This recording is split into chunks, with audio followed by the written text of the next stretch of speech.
All right, so we are now live on social media. We have special guest Adam Pitale with Adam's Polishes, and today is Wednesday, February 10th. So it's another one of our wonderful Reflection Artist podcasts here that we have, number 15. So we're moving along, gaining numbers. We're in the double digit, so we got some traction. However, we got Adam, which everybody hopefully knows what and who Adam's Polishes is. It's been in the industry, the brand itself, since the early 2000s. And then Adam himself has been in the industry for over 30 years. He was an operator for over 15 of his own business prior to creating the Adam's Polish brand. However, we're going to dig into the background of who Adam is, and everybody in the industry or who's watching this can learn more about who he is and how he developed the brand. So Adam, I want to thank you for being on. Thank you for being part of Buff and Shine and the Reflection Artist podcast. And if you can, give us a little background on how you got started from day one at what you said 9 years old, and go from there. Yeah, well, I sorry to bore anybody who's already heard our spiel, but first, thanks for having me. It's an honor always to be asked to be involved in something cool like this, and just thank you. And second, I want to say that we're getting our house painted today. So you're going to see dudes walking around. Got an awesome team here, and they are painting our house today. So we are in the middle of a little construction. So, there'll be a little bit of bang, slam, crash, and hopefully nobody gets hurt, but there might be some dudes walking around in the background. So, but hey, I got into detailing real young, and one of those things where I was just really into bicycles. I'm still into bicycles. Got a couple new Schwinn's recently that showed up into the BMX style bicycles. You know what? I was riding BMX bicycles and really into racing, the ABA, the American Bicycle Association. So I did BMX racing there. Was raised in South Orange County, Laguna. My parents are in Laguna Beach now, but really I grew up in San Juan Capistrano and Dana Point, California. So those are the two zones where I grew up, where you got year-round detailing. And when my parents got divorced, my mom started dating this guy who was a cyclist. And he was just this awesome guy. His name was Dr. Mike Garst. And he did a 100-mile bike ride. And after the bike ride, it was in Solvang, California. He left his bike at our house, and it was messy.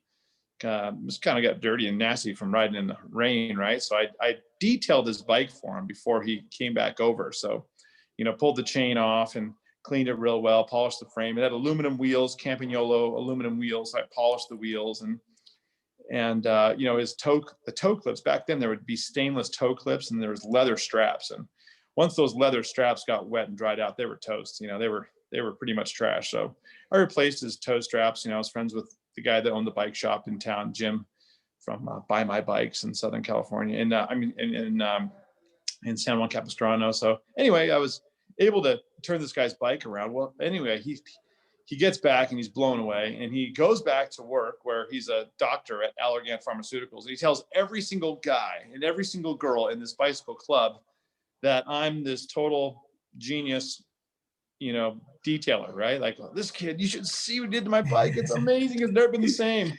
Oh, he laid it down at one point and scuffed take off all the handlebar tape. This is back when I used to do the, tape up on the handlebars. Yeah. So I replaced the handlebar tape too on his bike. I wanted this guy to stick around because I wanted my mom to be happy. So I was thinking, in my little 9-year-old mind, I'm like, well, what can I do for this guy to, show up again so that my mom can, stop crying from being recently divorced and feeling bad. So anyway, he goes back and he tells his people, and guess what? There's 150 people in the cycling club at Irvine at the Allergan Pharmaceuticals. So anyway, like, oh, I want to do my bike. So my mom, driving her old green Volvo wagon, would start bringing home 1 or 2 bikes from the office every day. And then, that was like 3 or 4 weeks nonstop of her bringing home bikes. And I would just, detail them, clean them, pull the rear cluster off and get all the grease and the nasty stuff off them, pull the bottom brackets out and clean and re-grease. And I was into it, and then polishing the frames up real nice. And then she put up a little advertisement in on all the cork boards. This is, I'm old. So on the cork boards throughout the office is Adam's Bicycle Repair and Cleaning. And that is still hanging up in our headquarters, that advertisement. Oh, wow. So, yeah. So anyway, so the business continued on, and it did really well. And let my dogs in. anyway, the deal went down, and it was a good little business, and it was something that I did for many years, and or for several years, I should say. And then just got into started always wash my dad's car on the weekends, and he would come out and dry the roof. I was too small to dry the roof, and the neighbor was out there watching. Next door neighbor had a brand new. So this is the years. It was a 1982 pickup, because I know the exact yellow with brown stripes, a Toyota SR5 single cab long bed, brand new pickup, and it was like so beautiful. This thing smelled amazing, the new car smell, and back then it was pure vinyl, so it probably smelled even more than leather. So, but anyway, so I went, and the guy said, "Hey, would you be interested in washing my truck?" And I'm like, "Oh gosh, I'd love to." 9-year-old brand new truck, 10-year-old, whatever. And it was a total honor. So I washed this truck and had my dad help me dry the roof, and the other neighbors go like, "Hey, would you be interested in washing my car?" I'm sure, yeah. So got the domino effect. Yep, domino effect happened, and I always had a paper out at that point, so I'd throw papers before school, and then after school just wash cars. I'm super uncoordinated, never got into sports, so detailing, manual labor was way more my strong suit. And you made money at that age. I mean, yeah, I did. Yeah. I did. Made a few bucks, and that was cool. So I enjoyed it, and just kind of got up through. The one thing I realized though is that the nicer the car, the weirder the owner. So I kind of got into this deal where I've still talked to these young people that are starting off in detailing. They're like, I only want to detail supercars. It's like, that's a special owner. Just saying, you got a very unique personality trait if you're driving a Lamborghini. But the guy who drives his 3/4 ton pickup truck in black and wants it perfect all the time, hardworking person, they're usually a little bit more normal. Well, Yeah. The thing that I found, and by the time I was in junior high school, I had a pretty busy business, and I was in high school when I hired my first couple guys to work for me. Wow. And they would be able to work. They were going to the Saddleback Community College there in Mission Viejo, and they'd be able to work while I was in high school, and then be able to meet up with them at lunch and bring them supplies or whatever. But I found that fleets were the most dependable customer. So detailing fleets of limousines was like, to me, a good idea. They always need to be detailed. They're black, so they're going to show all the problems, or the white ones. They're, the tops, all vinyl. They always look dirty. So I went around and I did one guy. I went to him. His name is Randy Tooker, and his business is called Lake Forest Limousines. And I went and I said, Randy, I learned about him because he had his Yellow Pages ad was the biggest Yellow Pages ad, right? This is way before internet. And I'm like, okay, I'm gonna go to this guy. So I went to this guy and I said, I want to detail one limousine for you for free. And let me just tell you how good of a job I can do. And I would love to earn your business, but let me do your first one for free. And he's like, okay, go for it. You're kind of young, I was 16 and it was 1987. So, but he let me do it. And he was stoked. He was stoked with the outcome. And he was like, okay, I like the way you did that. I like the way you went out and, earned that business. Let's go ahead and let's have you detail for us. So great. And the good thing about detailing fleets, professional limousine, companies, they need to be cleaned all the time, regardless of, it rained today. Oh, I don't need you to detail because it's going to rain tomorrow. You always have that consistency. They got a paying client. They need it clean. That's all there is to it. Rain or shine. Amen. So that for us was the beginning of a good direction, because we had very consistent business. I was able to grow the business, able to hire employees, able to buy bulk of chemicals, because we had such consistent business. And build relationships in that process. Yeah. It was a good way to grow a business, because when you're doing like one car by one car and you're always trying to get the one owner of one car or two cars and you want to detail their cars, well, you might not need to see them again for another few months or even a year. Well, limousine fleets are all the time. And then I'd drive around and I always look at people that had like nice fleets, like they clearly had pride of ownership. This guy named Richard Otto had this big fleet of plumbing trucks. I think it was called Otto Plumbing, OTTO. And he was up in Anyway, he had very clean trucks with lots of polished diamond plate. And the diamond plate, that looks great or terrible, right? There's two Yeah. speeds on polished aluminum, right? It's either awesome or terrible, right? It's never like, oh, it's okay. It's never okay. It's fabulous or awful. So I saw these trucks and I called him up off of one of his trucks, just said, hey, I see you're running these trucks and man, they're clean. Who details them? Oh, I detail them. Who's polished the aluminum? Oh, I hate it. I do it. Like, well, tell you what, I would love to be your guy. I would love to detail your truck. So fleet detailing, was really a great way to grow the business. And I got into that early through college, detailed lots and lots of call. I went to USC in Southern California there, Los Angeles, and detailed all the way through. I went with a lot of rich kids. A lot of rich kids went to USC. It's kind of a rich kid school. The detailing, did that help financially a lot with the college and stuff? Oh, yeah. Personally?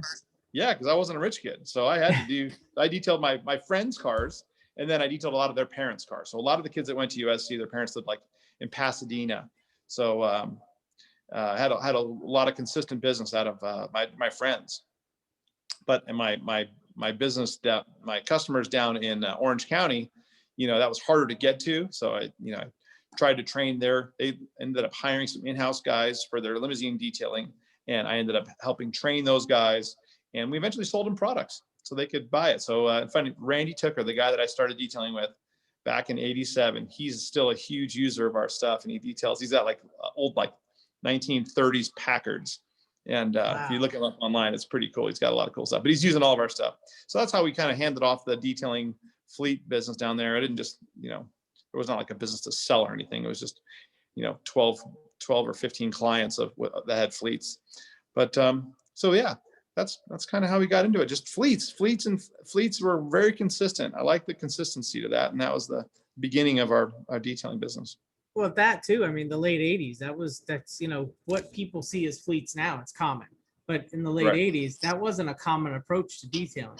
So that kind of probably helped evolve where we are in the industry. I mean, you added value to that by showing that there's a lot of potential in being successful with working on fleet vehicles. And with the way detailing was at the time, there was money to be made doing that. Now it's not as much money to be made, but there's still money there to be had in regards to how the business model is. But I'm sure back then was starting it that way. That was still something new to the industry. Oh, you're detailing fleets? Wow. Yeah. Well, the interesting thing about the fleets is that it's a very scalable business. So because when I'm detailing some guy's Ferrari, right? I detailed lots of Ferraris. I detailed for Sylvester Stallone for a while. I detailed for all these people that were awesome. But each person that had their own one or two fabulous cars, they would come out and give you the white glove test. Oh, hey, look at this little scratch here. Look at that little scratch there. You're like, yeah, dude, you drove it into a pole. Those scratches are, there's full on paint missing there. I'm not gonna. That wasn't there before. You're like, oh yeah, do you see the orange pole in your driveway that someone hit? No, obviously that had to have happened off-site. But you get some interesting customers. People that, hey, I didn't see this scratch before. It's like, yeah, your car was covered in 3/4 of an inch of mud. That's why you didn't see anything. You couldn't see the car. But you get that kind of thing, and that got to be a sort of annoying that you had that.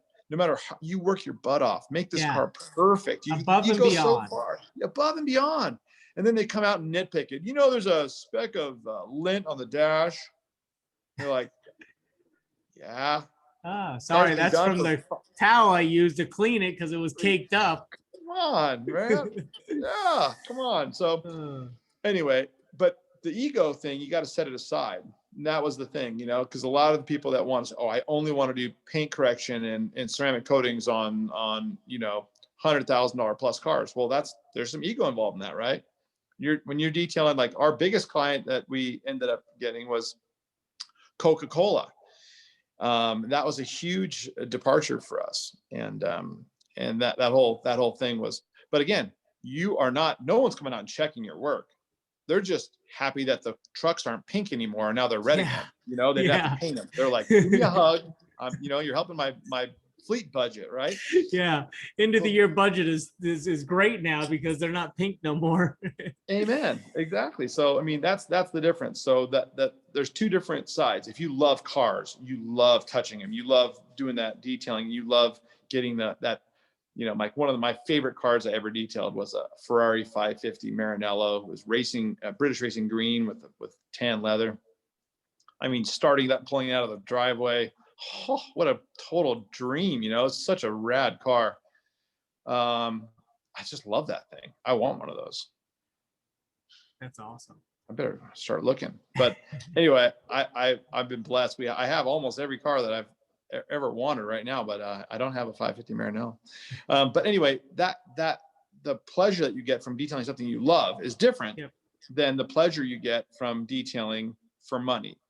And if you're detailing for dollars and you want to maximize your revenue, and if you're not there personally, Mr. Detailer, to oversee and look at the final job, you very likely might have a dissatisfied customer.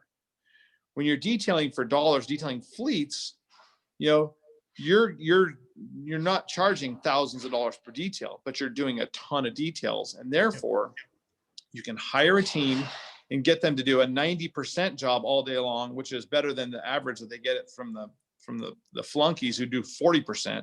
So you get your guys to do 90% consistent. That's pretty awesome for a fleet job. And this way you can scale the business. And that's the difference of a scalable business versus you have to personally touch and finalize every single vehicle you touch, because the outer edge of the driver's rear view mirror is always missed, and you're going to be the guy to touch it. And no matter how much you train your guys, they'll forget that. They'll forget the front of the door jamb and blasting off just the grease and crud off of the door hinges. Like, these are things that drove me crazy when I was trying to get guys to see that. But you're either a detailer and you see that stuff and you're the perfectionist, or you're the detailer who can teach that. But then as soon as you teach your guys, the problem is that person doesn't need to work for you anymore. Yeah. That person they're on their own detailer. Yeah. Why do they need you anymore? They know how to do a perfect job. They'll get all the business they want. The average lifespan of a detailer is probably, I don't know, 6 months. Your average in business, and you come and you go, and so the guys that really shine, that really know how to do it and take care of their customers and do a great job, they're the ones that are the lastings. But you hear so many stories of people that got a shoddy job out of a fly-by-night detailer. I'm a detailer. Why? Well, you went to Home Depot, you bought yourself a rigid vacuum and a Porter cable polisher, and now you're a detailer. It's like, okay, you're a detailer. And then of course, no one rehires you because you don't do a great job. You just, you got to be in it for a while and really, fine tune your craft. But anyway, so my point, if there's a point, is that detailing for dollars, sometimes you swallow your pride and you don't always detail the most juicy, fabulous, wonderful Ferrari 550 Maranello. Sometimes you're detailing a Prius. Other stuff. Yeah, Prius. Mom, I hate doing. But it pays the bills, right? They pay. They pay. Yeah. But fleets, really fleets. If you can think of a fleet business that you can really do great on, like up here where we're in Eagle, Idaho. We got the Amazon vans. They're all gray, right? Sprinters and transit vans and stuff. I want that account. They're dirty. You know? Yeah, even basic cleanup is still good, because then it's a numbers game. You're getting quantity, and you can do a 90% job. But and then to your point, speaking of that 90%, I mean, that's the thing is, your 100% as a business owner is not the employee's 100%. Their perspective of 100% is always different than your perspective of 100%, and it's always going to be that way. But again, like you said, if you could get them to activate that part of the brain that gets them a consistent 90% across the board, so everybody's on the same page, that's when things flow a lot better, and it's more autopilot for knowing that the standard operating procedure is going to be played out and executed the right way, because you got everybody on the same level, to where, yes, you understand your 100% is not theirs and vice versa, but at least you're able to get them to where everything is above average from the other guy that they could be bringing the vehicle to. Yes, you're dead on, man. That's exactly right. It's hard. I would say that one of the hardest things in detailing is, one is getting new business, getting great customers. But then the next thing is getting employees. It's so hard to get employees. It's really hard to hire staff that you can keep. Because as soon as if you're a great detailer, you can open a beautiful shop. And if you have a great location, you can do some serious business. Mm-hmm. And I mean, we have so many people that buy our stuff that are in the detailing businesses, and we feel blessed. But I'll tell you, the most successful ones, there's a few things they have in common. if you're a major detailer and you're a for real super high-end service offer, you want to make sure that where you provide your services is very convenient for your customers to get to. So as you're thinking about opening a location, because a location is what makes you different from anybody who does mobile detailing. You train your guys, they're amazing, they're so good, and then they're gone, right? They're off doing their own stuff. But if you have a location, a fabulous location, that sets you apart, because now you're offering a service that not just anybody can give. And one of the things that I really value is a service provider who's near an airport. If you can drop your car at an airport before you fly, because I'm a professional, I'm a successful guy that pays money to detailing. I had a guy detail our cars the other day because he's a guy who wanted to carry all of our stuff. He's right here in Boise at the airport. And it's called Detail Doctors. And this guy is awesome, super awesome. Steve Thompson. Anyway, he's just such a neat guy. And I'm like, yeah, well, we're going out of town. Let's have you detail our stuff. I mean, it's filthy and it's freezing here. So I couldn't even, if I detailed out, if I washed the car in my driveway, and turn my driveway into an ice rink. Yeah. So I can't do it, So anyway, and I just wanted to get an idea of how well this guy does. And he did exceptionally well. And the way we worked it out, we went to his facility near the airport. We picked him up. He jumped in the car, drove us right to the curb. We all jumped out. And when he came back to pick us up, he's standing there with a sign, Pitale, written out on an ink board, super clean, immaculate. The guy had an Adams shirt on, funny enough. And he came and picked us up at the curb. I mean, that's a service. Now, that's not just detailing. Now you're offering your customers, you're not going to take their car when they need it because they're going to be out of town. And you're offering them, that's added value. So when you think about added, and it's an experience, and you're coming away going, dang, that was cool. Yeah. You were just gone, and they just totally took care of your business, and they did a great job, and they picked you up and they dropped you off. Those little added things are huge. So when you think about your business, what can you do to add value? You drop off maybe you drop off your customer at work, or you drop them off at wherever. But as you think about scaling your business, and I would imagine that we have detailers watching your podcast, right? Is that going to be the majority? Because I love talking to detailers and just saying, hey, this is some ideas on scaling your business. Offer a service that makes it hard to resist using you. Make it so that you're offering something that's so unique that makes it so easy for that customer to use your services that they're not looking for another guy. They got you. You're the person. You're their detailer. And I'll tell you what, Steve at Detail Doctors here in Boise, if I'm dirty and I'm flying out of town, like yesterday, I had to fly to Arizona for the day, flew home last night, but my stuff was already clean because I took care of it. But if I wasn't, that would have been a perfect example. Boom, drop it, go, come back. And we are leaving again here soon. And guess what? We're gonna leave our Sprinter van with him because we're going skiing with it this weekend. It's going to be disgusting for sure. I'm gonna have 3-4 kids. Actually, we have our cousin, my niece coming. So we're gonna have 4 kids putting their boots on and taking their boots off in that thing every single day, getting it disgusting. So we're gonna leave it with him, and he's gonna offer that little additional service that we cannot resist, which is taking care of something while it's not needed by us. That's a bonus for customers. I'm sure he's stoked too to have the opportunity to do work, directly for you, being who you are in his head, and it may not be, but it's still having that opportunity to be like, wow, I get to do work on his vehicles when, he knows that you could do the work, but you obviously it's a time thing and it's a convenience thing, like you had mentioned, but having the opportunity to do that, with a larger name in the industry for a big brand, it's like, wow, that's awesome. I get to clean his vehicles. This is who I do work for, whether he makes that as an open announcement or keeps it to himself. But I'm sure he's still thrilled and stoked that he's able to do that. Well, I think we both feel really good about it, because the guy did a great job. And I'm like, attaboy, he's a Christian. He's such a good guy. Anyway, I just really feel great about giving him my business. And I will, I'll scream it from the top of the mountaintops. If you're in Boise, Idaho, and you need a detailer, Detail Doctors is the man. Yeah, that's awesome. He's awesome.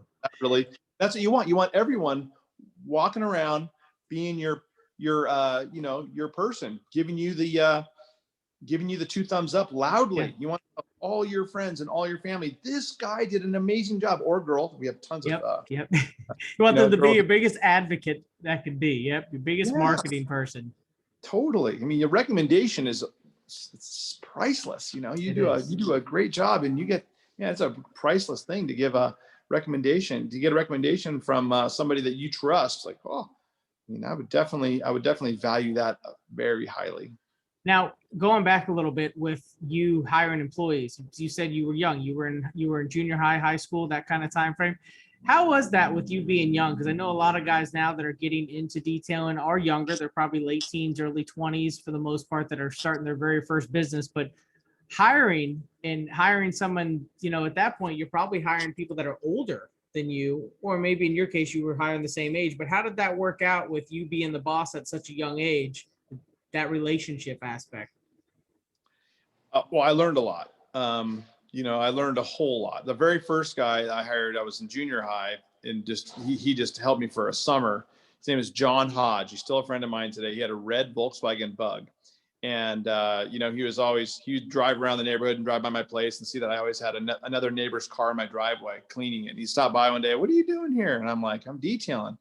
And he helped me. And I said, "Hey, let's detail your Bug." So we detailed out his Bug, and we met. He was 16. I was, I don't know, 13, I think, or 14.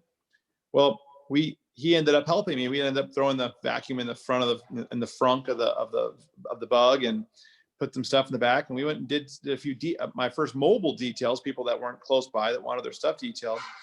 And I think it's one of those things where as you enter into these relationships with anybody, whether it's if you're teaching them, you're teaching somebody, and they're going to listen to you. And it's the more you talk and you show them, you're always showing, right? I always say you can't talk about detailing. You got to show it. You got to show, listen, this is how you wipe. Oh, I lost you for a minute there, Adam. There you are. You're back. Okay, I'm back. Anyway, so I think that you are a credible person of legitimacy if you teach people, and as you teach somebody something, and they're like, "That worked. Hey, that was a good idea. That was a really better way to clean a wheel, or that was a better way to knock polishing compound off, or remove wax, or whatever." You become a credible person. You become a source of information that people are going to say, "Wow, that guy's pretty bright." And I think just like anything, any boss you have you ever had a boss that just sucks? Somebody who is a jerk that shouldn't have gotten that role, but they worked their way up through some kind of a some way, shape, or form. It was given to them, basically.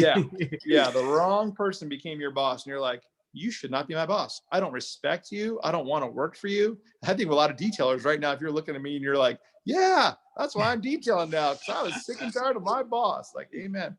But if you are a boss that is respected, and you are a boss that always educates your team and takes care of your team, and like, I always buy everyone lunch, no matter what. I love buying my staff lunch.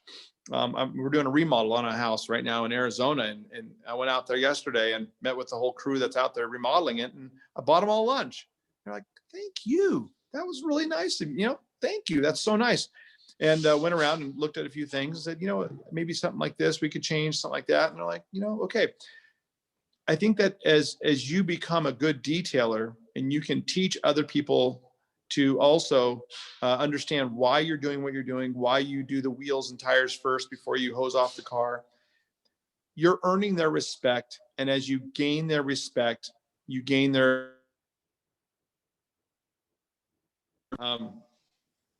I'll be back.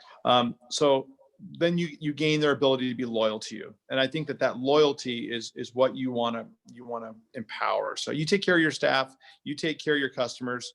When you offer a great service, and then maybe you leave a couple of cards, and one of my buddies, this guy, Johnny Garcia, he has this, he's a detailer in Boulder, Colorado. He leaves a little pack of gum and like 4 business cards. And he says, "Your referrals are my oxygen. Thank you so much for your business." And he hands 4 cards and a pack of gum, leaves it in your car when he's finished detailing for you. And we used to have him come over and like clean all the cars when we're out of town. He's an awesome guy. That's anyway, very bottom cool. line, that's cool, and his guys that worked with him are like, that's cool, and they see that. And again, he earns respect by doing that. So I think as you hire people, you earn their respect. You get them to work with you. You treat somebody like an idiot and go, what are you doing, you moron? Why'd you lay the bottle on the ground? Why didn't you hook it on the bucket? Well, now you're losing their respect. Yeah. They already want to go work for somebody else. So I think that your energy and as you become an employer of lots and lots of people, like, at the height of my involvement at Adams Polishes, I think we had 150 employees. That was the majority of me being the CEO. And I gave up being CEO in 2018. One of my partners is way brighter than me, Derek Johnson, came in, and he's a way better CEO than I am. But at that point, I had to earn the respect of as many of that 150 people as I possibly could to keep that machine pumping out product as quickly as we could. So earning respect, I would say that's probably the number one, earning and maintaining respect, and then taking care of your employees.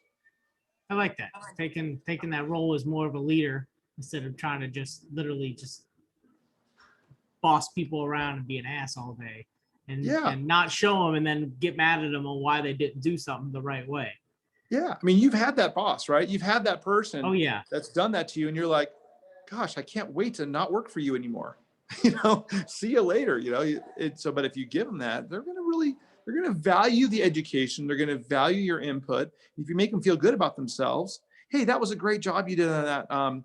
You did a great job polishing that car. Next time, I would tape off the top of the plastic bed rails in the pickup so that you don't have to go over it afterwards and remove all the polishing compound from the plastic. Next time, you'll save a little bit of time doing that instead of going, you idiot, look at the compound that you got in the plastic. It's like, well, you can always pull the compound out of the plastic. You don't need to belittle the person, No. Complimenting, not belittling. That helps. And offering suggestions, next time, maybe try this and you'll get a better outcome, or you'll save time.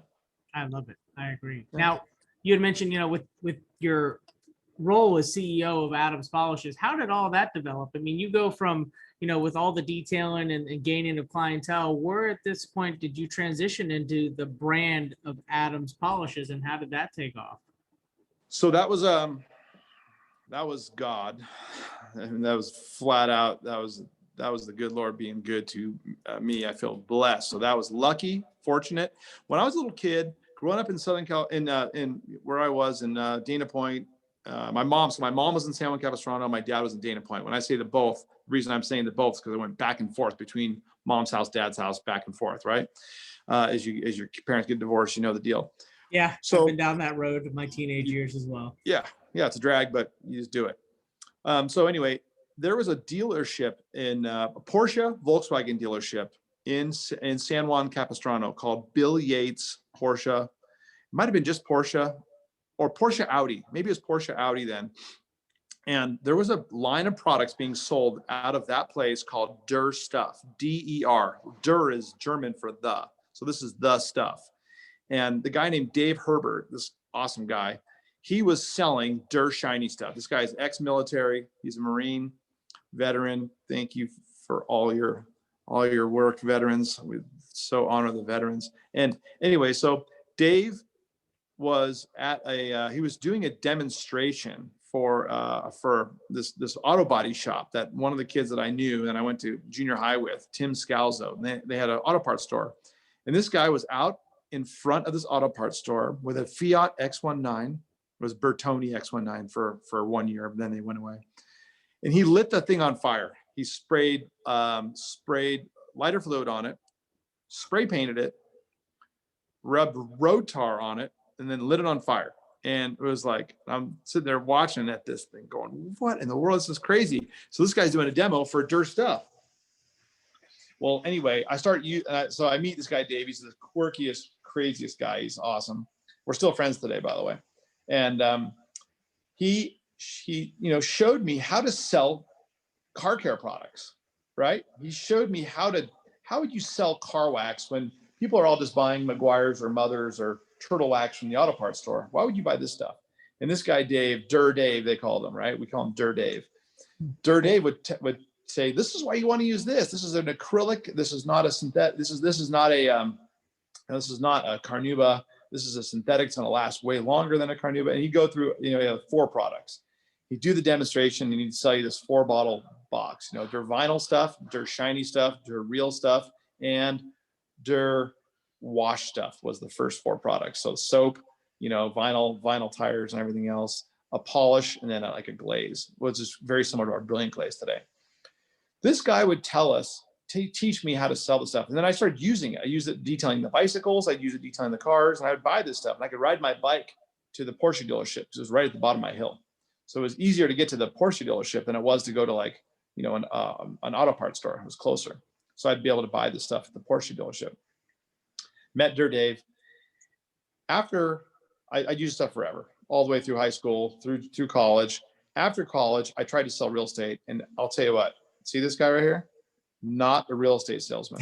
I learned I do not cold call well, and I'm not into selling commercial real estate. I tried to work for this big commercial real estate company, and I'm bad at it. I'm not into it. I'm bad at taking. And I've never worked for anyone in my life except for this one time I was an assistant to these.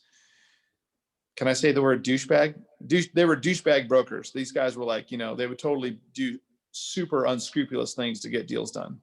And I wasn't even a super major believer at that point as I am today, but I'll tell you, I was even then going, man, that is shady. That is a shady thing you're doing there. Damn. But I worked for these guys. I saw how shady the business was, and I was over it. But I did detail all their cars, detailed everyone's car in the office. So that was the only, silver lining. It was the only win. Right? Yeah, right. It's a win-win. Oh, yeah, you got me on payroll, but by the way, we also got to do your car, so I need you to cut me a check for this as well. Amen. And they didn't give me payroll, so this was a draw. So basically, as an associate, you start off and you are not paid. You get a draw against future commissions when you're starting. So no payroll. So yeah, detailing was the only way I could make money. After I did that for like a year and a half, I was like, I'm done with this. I went to the Orange County swap meet in Costa Mesa, California. And I talked to Dave, and I said, Dave, I'm going to go set up a table and I'm going to sell your stuff because you need to get the word out of this stuff. This is still, this is 99, early 2000, before the internet. There was no e-commerce then. No one was buying anything online. Nope. So I went over there. I set up a little table, and I have a picture of it. My first day, I put a paint cloth, like how you keep paint off the ground from Home Depot. Mm-hmm. Put that over a folding table that I borrowed. I had their stuff sitting out there. I borrowed a couple cars, and Dave came out with me, and we lit his truck on fire and did that same fire demo that he'd done for years and years. And we started selling shiny stuff, and we started selling a lot of it. And the booth got bigger and bigger and bigger, and I started putting everything together in detailed kits. And no one had done that. No one had done detailed kits. And basically, so you buy a bottle of wax. Oh, it's good wax. Well, it can be, or it can suck because you used a t-shirt to apply it and you used a cotton towel to remove it. And you're like, that's not that good a wax.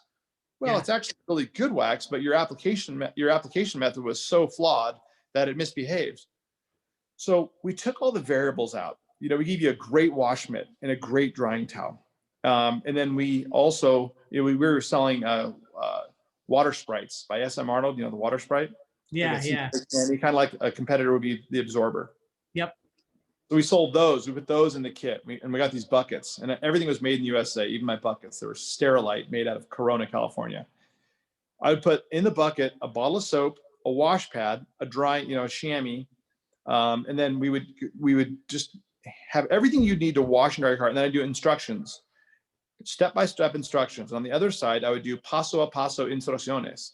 So if you're, in Southern California, half people there speak Spanish, or 70%, I think. So you flip it over and you'd have Spanish one side, English the other. Nice. Now you know what to do. You have the right applicator for the wax, or for the sealant, whatever. You have the right towel to remove it. We would initially, before microfiber came out, we'd sell tidy-dighty diaper service. We would buy diapers, and the diapers were the softest things you could get. They were softer than a cotton towel. And then 2 years in, I think, like 2002, I think is when really microfiber came on strong, and it was like, whoa, this is awesome. What a huge upgrade. And clay around the same time, another huge upgrade. So anyway, so we ended up putting together a pretty cool little detail kit, and as those kits really sold well. That was a good win. They sound like they were set up for success. It was, yeah, it was $80. You know, you spot the kit and it had all the stuff in it, and it had took all the wonder out of what to apply and remove with, what wash pad do I wash with, how do I dry it? What kind of sponge do I want to put my tire shine on with, or my tire, my Gervinyl stuff? Well, we got it down to where we had it pretty well set up to a super good system.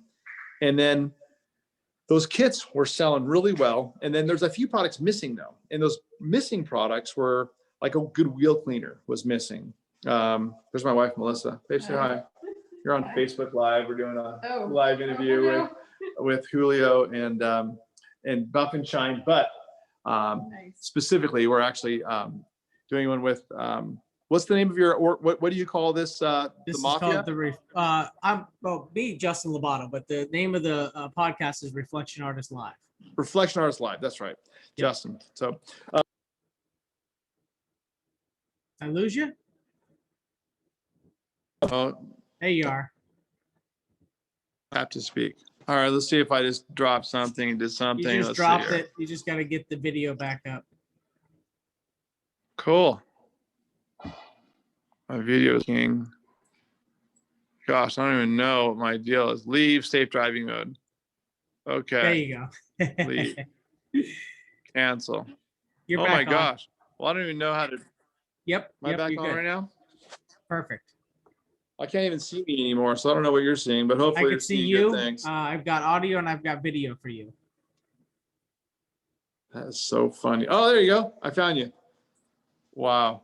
Do you see me again? I sent you a request to start your video. There you go.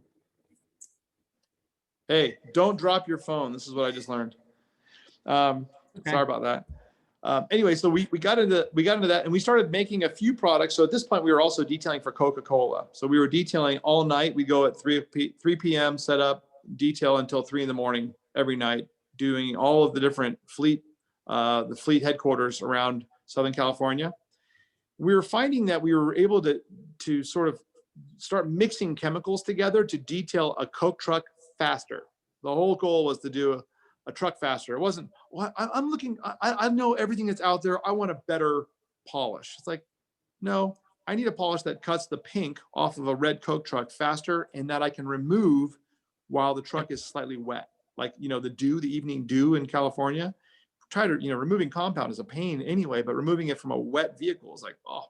So we started mixing stuff. We started adding solvent that would make it pop,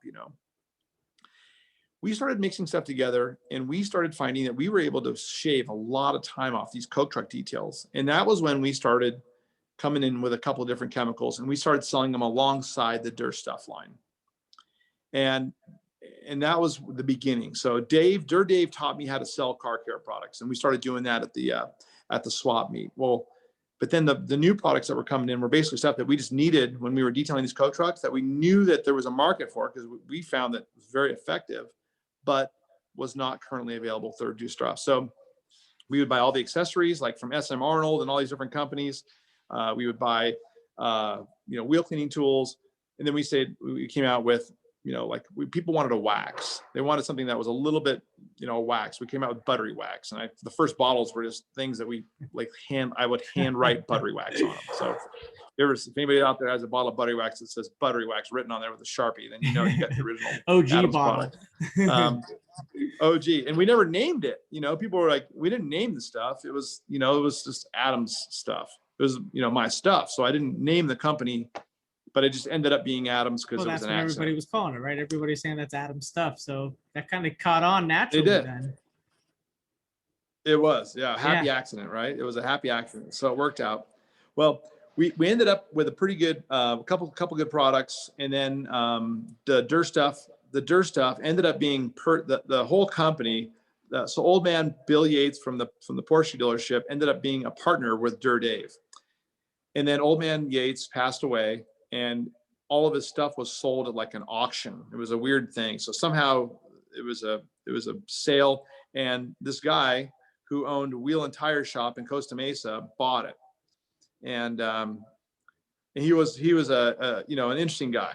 And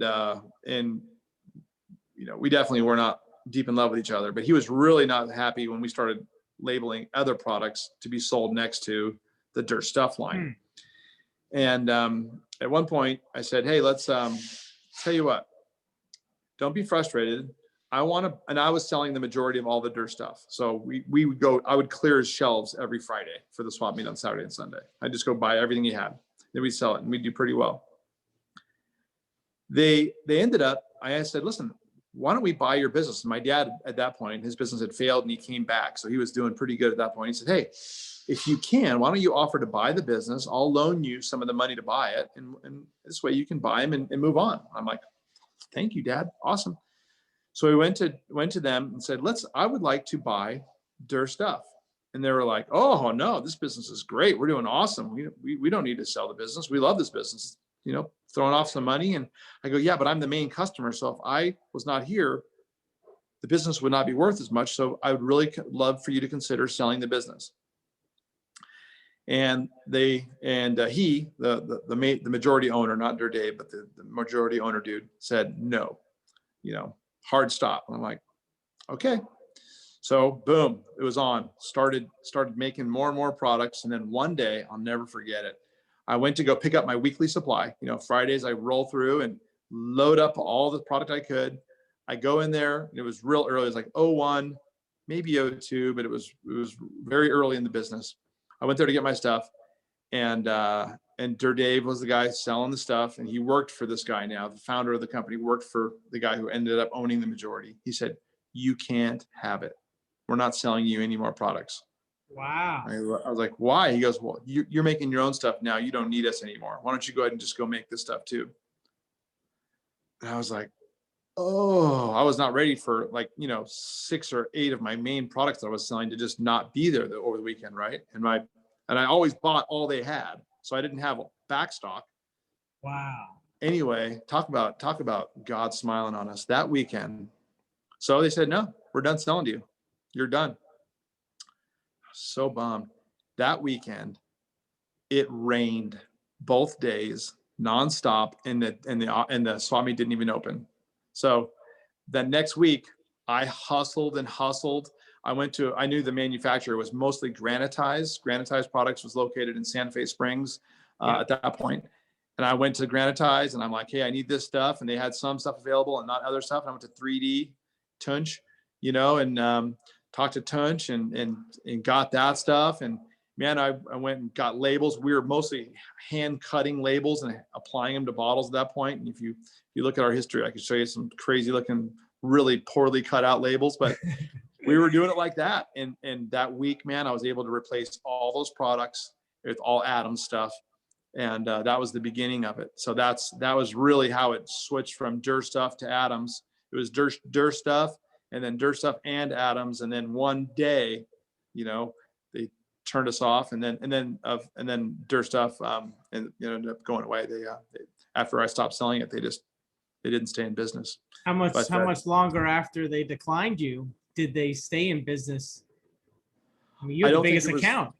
I don't think it was very long. Yeah, because I looked them up, shortly after, and they evaporated almost immediately afterwards. I could ask Dur Dave. Dur Dave's still a dear friend. He came out and visited me with his wife in Idaho rather recently. So yeah, no, it was quick. It was quick, soon after that guy was shooting himself in the foot. Like, damn, we should have sold it while we had the opportunity. I think there was an ego thing component there that was pretty the part that couldn't get over it. But such is life. But anyways, that was how Adams got going. And then we took on, so I grew the business, we worked our butt off. And I lived in my warehouse for the first 3 years, lived in a little warehouse in Redondo Beach, right on the railroad tracks. My customer I was talking about, remember the plumbing guy, Richard Otto? He ended up trading me for detailing. He put a shower in my unit so that I could shower in there. And, he detailed all night, every night, doing Coke trucks. And then weekends we went and sold at the swap meet, and then started doing other car shows, and kept growing it, moved into a little bit bigger building in Torrance, and was there from 2003 through 2009. In 2009, we moved the business. So 07, we got really into, e-commerce started. Really, it was when it started getting really busy. 04 started, but 07 it started to be really like a major thing. Like e-commerce, this might be something, right? This might be So this might be a trend that continues. So we ended up having a penalty by being in California, because shipping nationwide, it took 5 to 6 days to get anything to the East Coast from California. So, and then I met my wife, she was then my girlfriend, but we realized we're not, no offense to anybody in California, but we're not raising kids in California. We're like, okay, we're not gonna be able to afford a house here. We're not gonna be able to do what we want to do. So, and my wife's from Idaho. So she's like, let's just go someplace that we like, that's somewhere easier to ship nationwide to either side. So we ended up choosing Colorado, moved the business there in 2009, and grew. And we just put our head down. We didn't take much money out of the business. We just left all the money in and kept working our butts off, and did more and more car shows, got involved with Corvette, became the official licensed product there for the Corvette. So our main outlet today is still General Motors. You know, we have Chevrolet, Cadillac, and GMC stores. There's, I think, 650 dealerships now nationwide carrying our stuff, and we don't sell it in stores, but just those stores. So that relationship helped form and really cement our business is established. You know, and that's an business. official Adams brand. It's not like a rebranding underneath them or anything like that. Correct. Yep. Very We nice. started with a GM line with a Corvette on it. People didn't trust it. They're like, yeah, GM. They make cars, but they don't make wax. So it didn't sell very well. And then they decided to go ahead and take us on as just our main product. So if you go online right now and you try to order a Corvette or a Silverado or a Denali or an Escalade, when you go through the process of ordering it, there'll be a box eventually that says, do you want to add an Adams Polishes detail kit to your purchase? And you can add that in as an accessory when you buy a new car. That's awesome. Wow. It's cool. It's cool. It's a legitimizing for our brand, Absolutely. And we're not selling, we're not really interested in selling through Walmart or Pep Boys and stuff. Those aren't really, you don't find premium stuff in a Walmart. There's nothing premium in a Walmart, right? I don't think there's a single item that's a premium item in a Walmart or an AutoZone. You can buy cheap Chinese made tools only. They don't sell Snap-on tools at AutoZone. So you don't find the best of anything really at an auto parts store. You don't really find the best of anything at a Walmart store. So it isn't for us really, it's not our interest to sell through those channels. So no, that makes sense. I agree. I agree 100%. Yeah. We did find that by selling exclusively online and selling through GM stores, we are available nationwide and easy. Amazon's a big, of course, you can't ignore Amazon, but it's good. And so as we grew, it became clear that we needed more money. As you grow, you probably heard of companies that grow themselves out of business. You grow, like, you need more inventory and more inventory, and you can't afford to bring it in. Like, I used to bring in a pallet of towels from Korea. Well, a pallet of towels didn't last very long, and a pallet of towels is expensive to ship. So you really need to bring in container loads, right? Yeah. And then, polishers, machine polishers. Like we couldn't get a pallet of polishers to pay for the shipping. The sales wouldn't even pay for the shipping. So we realized that we needed a partner, and that's when this guy Derek came along, and he was just a serial entrepreneur, major business investor guy, and he was the CEO of Coors Tech before us, and he came in and became my business partner in 2016. And then we started. Then we were flush with cash, and it was really nice because then we could buy stuff. We could start bringing in container loads of towels, bringing in container loads of polishers. We grew the business exponentially, and then we acquired our major chemical manufacturer, and that was a huge step. That was really a big bonus for us, and we've acquired other suppliers since then, and it's just been cool. And Julio, if you're listening, we're trying to acquire you too. Julio. We'd love to own that, but anyway, probably won't happen. Mr. Umbrell, Rich he said no every time we asked him, but he's still here, still interested. But we ended up, it's public knowledge that last year we grew the business to a point where we were, okay, here's the good news. The good news is we're making the great stuff, and we have a great marketing team that are just tremendous. Matt Butcher and the entire marketing team are amazing. We're selling more hoodies and hats and apparel than microfiber towels right now, which is crazy. That is crazy. Really, and plus, you guys are on cutting edge. I mean, you guys are introducing what some people may consider hype in the market, but it's new chemistry with the graphene, and there's you guys are staying on top of these things, and it has a good following. I mean, we personally tried it in our shop and we thought the product was premium. And it's just one of those things that, when you have these brands that are bringing stuff to the table, you've got so many just mainly social marketing companies, not even real product companies, trying to boost stuff that's garbage. Then you get real names that bring stuff to the table, and then boom, you got stuff that actually works. But then it also muddies up the market because you don't know whose stuff is real and whatnot, and then can't know until you try it. But I got to say, Right. the new stuff that's been brought to the market with the Adams brand, especially within the graphene stuff, it's been pretty solid. And there's been a lot of really positive feedback that I've heard and seen personally. And kudos to you guys for doing that.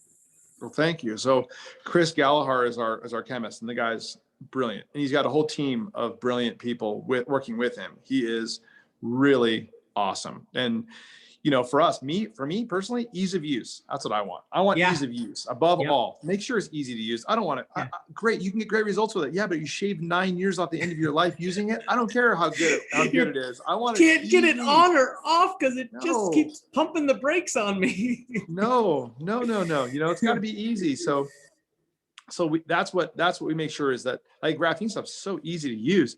And it's really effective. I mean, talk about the water beating and the self-cleaning, the whole, all the attributes. Yeah. They're what you want. They're the stuff that you want when you apply a coating. And only instead of you having to grind it off, or you see a bunch of high spots and you're done, it's easy off. It's super nice. So that's huge, So the chemical technology that's available now to us is gigantic. And I was saying earlier, in April, we ended up merging with a big company based out of Montreal, Canada, called relocation. This chemical manufacturer, one of the things that's hard about chemicals, shipping them. Shipping chemicals is a nightmare because you got to put them in a container. They get hot, they get cold, when you're shipping a container to China, or shipping a container to Australia.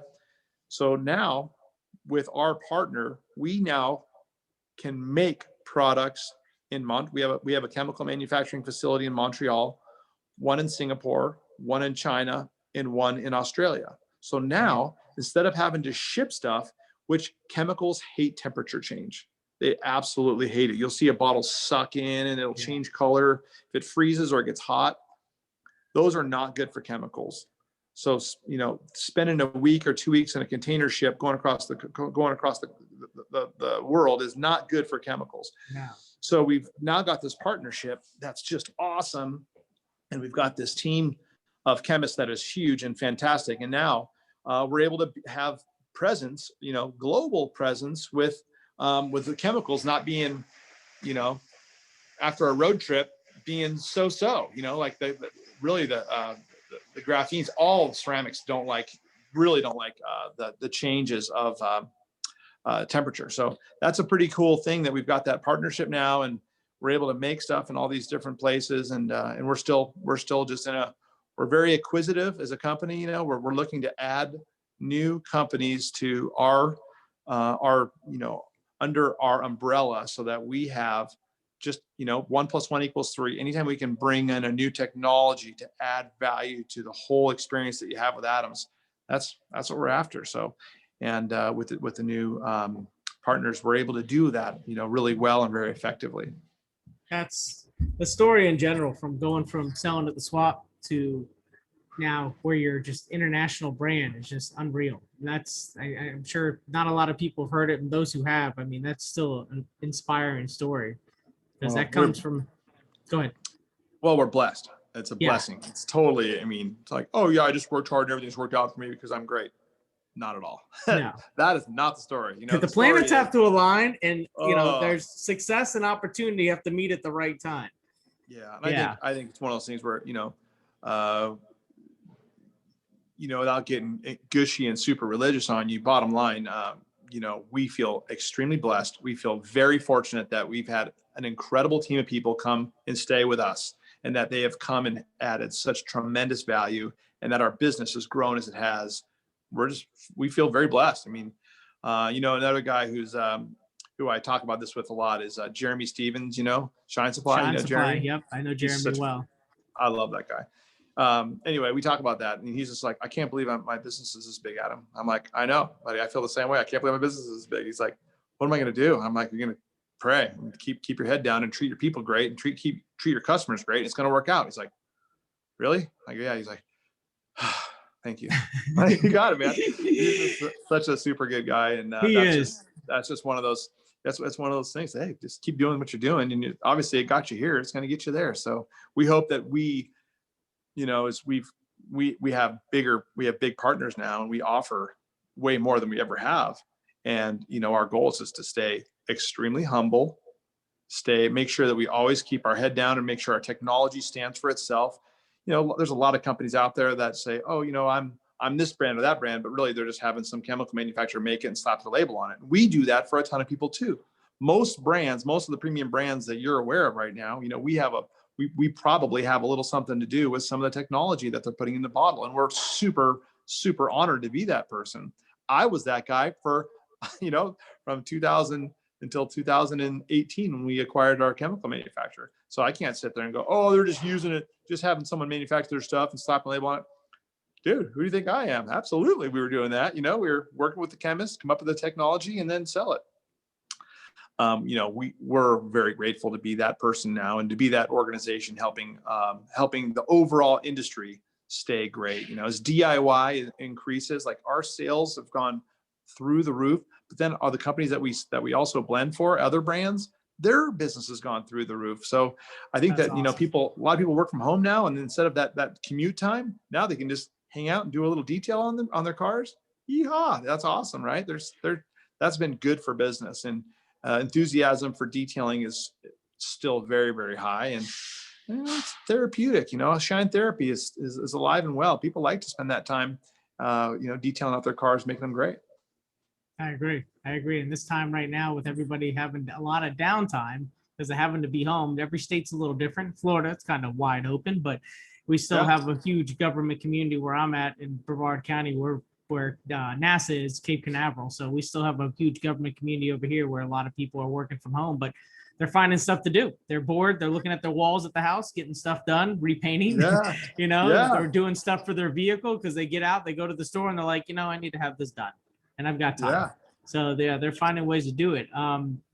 We are getting close to finalizing the time in regards to the podcast, but there's one personal question I got to ask. And you had mentioned that you had detailed for Stallone. So being a big fan of him and all of his movies and his career, when you were detailing for him, what time frame was that with his movie career? Where was he with everything?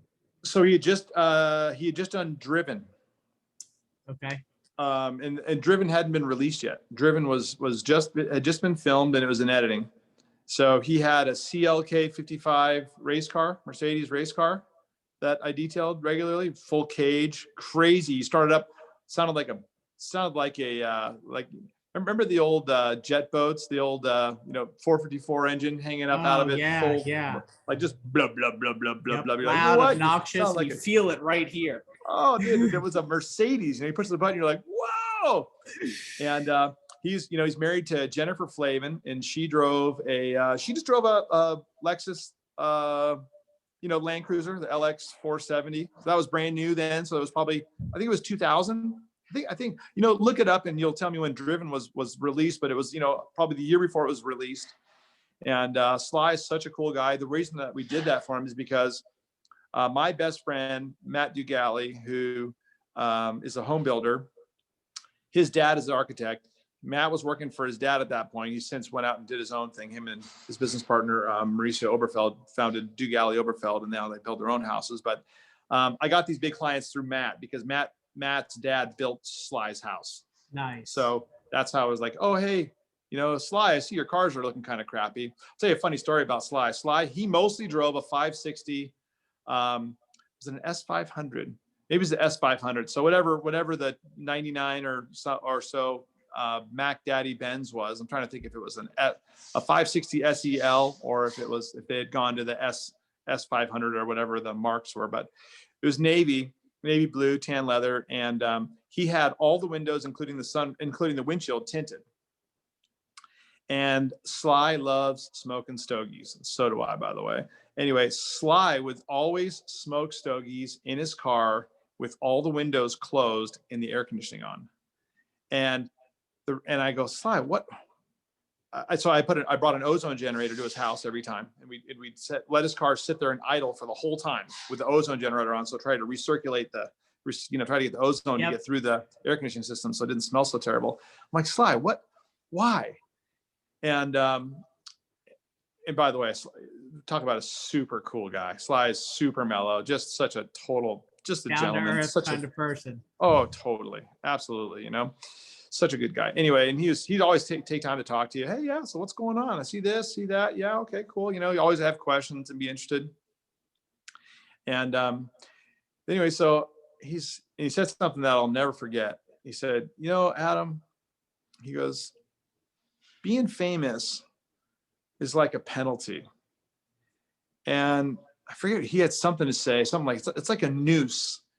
It's always a penalty. So anytime someone sees you, they almost crash into you. Anytime that they see you, it's like this, you got to play defense, because everyone's like, oh, there's Sly, So if he opens his sunroof a little bit to let the smoke out, it illuminates his face. And even with a tinted windshield and tinted windows, people will see him, and therefore people will notice him, and therefore he can't just drive around and he just wants to drive around and smoke a stogie. That's all he wants to do. He doesn't want to be, hey, yeah, sure, I'll sign your autograph. He just wants to chill out and smoke a stogie in his car. God bless him. Well, so that's why he closed all the windows, including the sunroof, and drove around and smoked stogies in his cars, because he did not want to be seen. He just wanted to drive around, smoke stogies in total quiet. And he did. So I'd show up every weekend and we detail his car. And every weekend I would go out there and put the ozone generator in there and let his car sit there and idle for the entire time. And I'd do his car last, so that I think it'd get the maximum time with the ozone generator hooked up to it. And so he could at least stand to be in it, because it was a pretty stinky son of a gun after all that stogie smoking. But what a total, just a huge, super, super guy. And that was cool to get a chance to detail for him. Yeah. Cool. I would definitely agree there. That's awesome. It's, it's been a pleasure having you on and being able to, have the backstory and the extra bonus of you telling the story with Sly. I mean, that's awesome. And, the progression and the evolution of how Adams began is just an awesome story to hear. Is there anything, last words that you could give to the detailers, that something motivational or something in general that you would say as a peace of mind that would help somebody out? Yeah, I think what's going to set you apart as a detailer is if you do your absolute best every single time. That's going to make you different. And not just, oh, that person didn't want to pay for that, so I'm not doing that, I'm just going to do this. Okay, you'll have a kind of happy customer, but you do your absolute best, the best job you possibly can every single time, whether you're getting paid for all of that paint correction or not, or you're getting paid for all of that or not.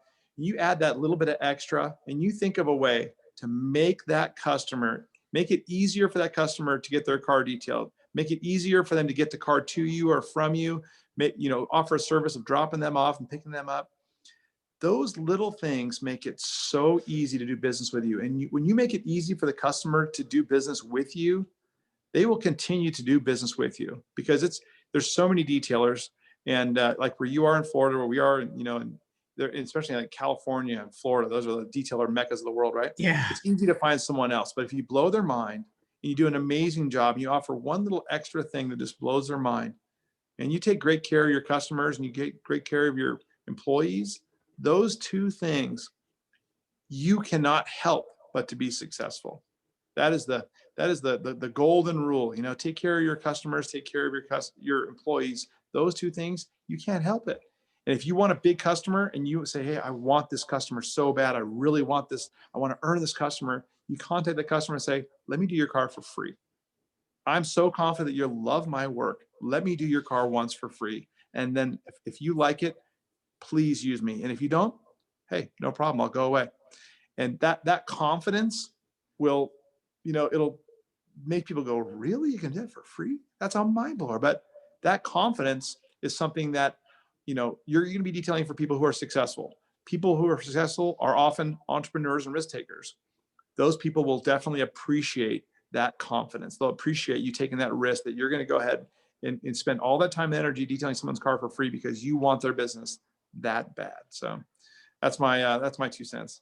Well, that's great words of advice. I appreciate it. And thank you for being on again, episode 15 for the Reflection Artist Live. And we're going to finish it off. Thanks again. I can't thank you enough because the story is just, I never got to hear the story. So when I hear these new stories about how things were developed, especially with brands, being a detailer, it's very exciting. So thanks again. Thanks for being on. And hopefully again, we'll have you on in the future. And I'll get on Julio about joining the team. Come on, Julio.